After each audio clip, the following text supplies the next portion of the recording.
ಹೇಳಿದ್ದು ಒಂದೇ, ನನಗೆ ಇದು ಇವತ್ತು ಒಂದೇ ದಿವಸದ ಈ ಪ್ರಕರಣ ಅಲ್ಲ, ಒಂದೇ ದಿವಸ ಒಂದೇ ವಾರ ಆಗಿದ್ದಲ್ಲ. ಇದು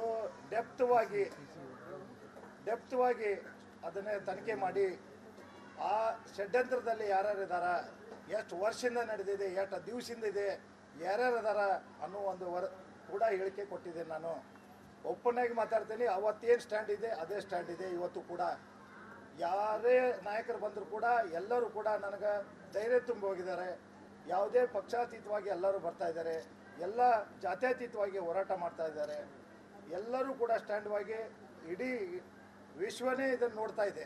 ಅಂಥದ್ರಲ್ಲಿ ನಾನು ಯಾವುದು ಆ ಥರ ಹೇಳಿಕೆ ಕೊಟ್ಟಿಲ್ಲ ಅಂತೇಳಿ ನಾನು ಅಂತೇನೆ. ಅಲ್ಲ, ಮೊನ್ನೆ ಕಾಂಗ್ರೆಸ್ದು ಬೈದಿರಿ, ಮುಖ್ಯಮಂತ್ರಿ ಬೈದಿರಿ. ಈಗ ಮೊನ್ನೆ ಎಚ್ ಕೆ ಪಾಟೀಲ್ ಅವರು ಬಂದಾಗ ಕಾಂಗ್ರೆಸ್ ಸಪೋರ್ಟ್ ಮಾಡ್ಯಾರ, ಪುಣ್ಯ ಕಟ್ಕೊಂಡಾರ, ನನಗೆ ಸಪೋರ್ಟ್ ಮಾಡ್ಯಾರ, ಅವರೆಲ್ಲ ಮಾಡಾಕತ್ತಾರ ಅಂತ ಹೇಳಿ ಅಲ್ಲ ಇದು ಸ್ಟೇಟ್ಮೆಂಟ್.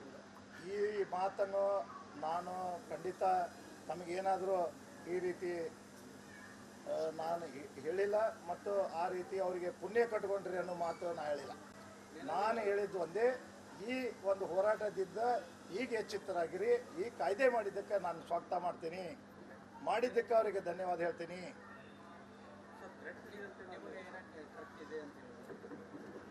ಈಗಾಗಲೇ ಅನೇಕ ನನ್ನ ಮನೆಯ ಹತ್ಯೆ ಆದ ನಂತರ ಅನೇಕ ಜನಗಳು ನನ್ನ ಸಂತಾಪ ಸೂಚನೆಯಲ್ಲಿ ಬರ್ತಾ ಇದ್ದಾರೆ, ಧೈರ್ಯ ತುಂಬಲಿಕ್ಕೆ ಬರ್ತಾ ಇದ್ದಾರೆ.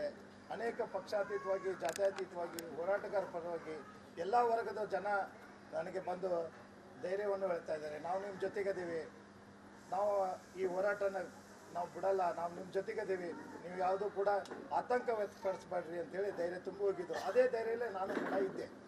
ಕೆಲವೊಂದು ಸನ್ನಿವೇಶ ನನಗೆ ಕಂಡು ಬಂತು. ನನ್ನ ಈಗೇನೋ ಮಗಳು ಇದ್ಲು, ಅವಳ ತಾಯಿ ಹತ್ರ ಮೊನ್ನೆ ದಿವಸ 5ನೇ ದಿವಸ ಒಂದು ಕಾರ್ಯಕ್ರಮದಲ್ಲಿ ಅವರು ಕೂಡ ಸಂತಾಪ ಸೂಚನೆ ಹೇಳುವಂಥ ನೆಪದಲ್ಲಿ ನಮ್ಮ ಮನೆಯವರ ಹತ್ರ ಆ ಬೆಡ್ರೂಮ್ನಲ್ಲಿ ಹೋಗಿ ವಿಡಿಯೋ ಮಾಡಿಕೊಂಡು ಚಿತ್ರೀಕರಣೆ ಮಾಡಿಕೊಂಡು ಹೋಗಿದ್ದು ಕಂಡು ಬಂತು. ನಾವು ಮನೆಯಲ್ಲೇ ಕುಟುಂಬದಲ್ಲಿ ಪ್ರತಿ ದಿವಸ ಏನಾದರೂ ಘಟನೆಗಳಾದರೆ ಈಗ ನಾವು ಎಚ್ಚೆತ್ಕೊಂಡು ರಾತ್ರಿ ಒಂದು ಸ್ವಲ್ಪ ಡಿಸ್ಕಷನ್ ಮಾಡ್ತಾಯಿದ್ದೇವೆ. ಅದರಿಂದ ನನಗೆ ಕೂಡ ನನ್ನ ಮನೆತನದ ಪರವಾಗಿ ನನಗೆ ಮಾಹಿತಿಯನ್ನು ಬಂತು. ಅದರ ಜೊತೆಗೆ ನನ್ನ ಕಾಲೋನಿಯಲ್ಲಿ ಇರ್ತಕ್ಕಂಥ ಬಿಡ್ನಾಳ್ ಗ್ರಾಮದ ಬಸವನಗರದಲ್ಲಿ ಇರ್ತಕ್ಕಂಥ ಗುರು ಹಿರಿಯರು ಈ ಒಂದು ವ್ಯಕ್ತಿಯ ಚಿತ್ರವನ್ನು ನೋಡಿ ಇಲ್ಲೇ ಸಂಚಾರ ಮಾಡ್ತಿದ್ದ ಅನ್ನೋ ಮಾತು ಕೊಟ್ಟರು. ಇಲ್ಲಿ ಅನೇಕ ದಿವಸಗಳಿಂದ ಸಂಚು ಹಾಕ್ಕೊಂಡು ಕೂತಿದ್ದ, ಇವನೇ ಅಂತ ಗೊತ್ತಾಗಿಲ್ಲ ಅನ್ನೋವನ್ನು ಮಾಹಿತಿ ಕೊಟ್ಟರು.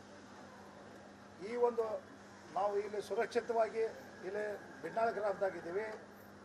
ಯಾರೋ ಅನಾನುವಾಗಿ ಅಡ್ಡಾಡಿದ್ರು ಕೂಡ ಮೊದಲಾದರೂ ಜಾಗೃತಿ ವಹಿಸ್ತಿದ್ವಿ ನಾವು ಅಂತ. ಅವರಿಗೂ ಕೂಡ ಈಗ ಇದು ಹತ್ಯೆ ಆದ ನಂತರ ಅವರಿಗೂ ಕೂಡ ಕೆಟ್ಟ ಅನಿಸಿದ್ದು. ಈಗ ನನಗೆ ಗಮನಕ್ಕೆ ತಂದರು. ನಾನು ಪೊಲೀಸ್ ಇಲಾಖೆಗೆ ನಿನ್ನೆ ಎದ್ದ ತಕ್ಷಣ ನಾನು ಬೆಂಡಿಗೇರಿ ಪೊಲೀಸ್ ಠಾಣೆ ಅಧಿಕಾರಿಗಳಿಗೆ ತಂದೆ, ನಮ್ಮ ಎಸ್ ಬಿ ಡ್ಯೂಟಿಗಳಿದೆ, ಇಮಿಡಿಯೇಟ್ಲಿ ಅವ್ರು ರಾತ್ರಿ ನಂಗೆ ಸೆಕ್ಯೂರಿಟಿ ಕೊಟ್ಟರು. ಇವತ್ತು ಬೆಳಗ್ಗೆ ಮುಖ್ಯಮಂತ್ರಿಗಳು ನಮ್ಮ ಮನೆಗೆ ಬರ್ತಾ ಇದ್ದಾರೆ.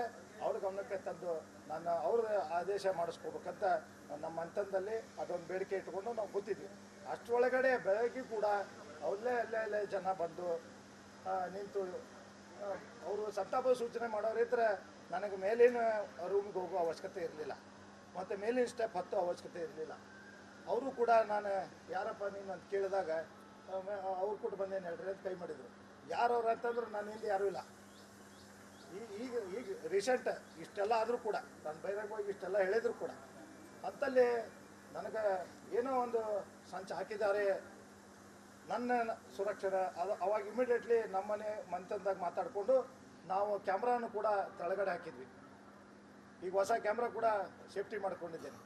ಮತ್ತು ಇದ್ರ ಬಗ್ಗೆ ನಾನು ಮುಖ್ಯಮಂತ್ರಿಗಳ ಕಡೆ ನಮ್ಮ ಮನೆಗೆ ಬರ್ತಾ ಇದ್ದಾರೆ, ಅವ್ರಿಗೆ ಡೈರೆಕ್ಟಾಗಿ ವಿನಂತಿ ಮಾಡ್ಕೊಳ್ಳೋ ನಾನು ವಿಚಾರ ಇತ್ತು.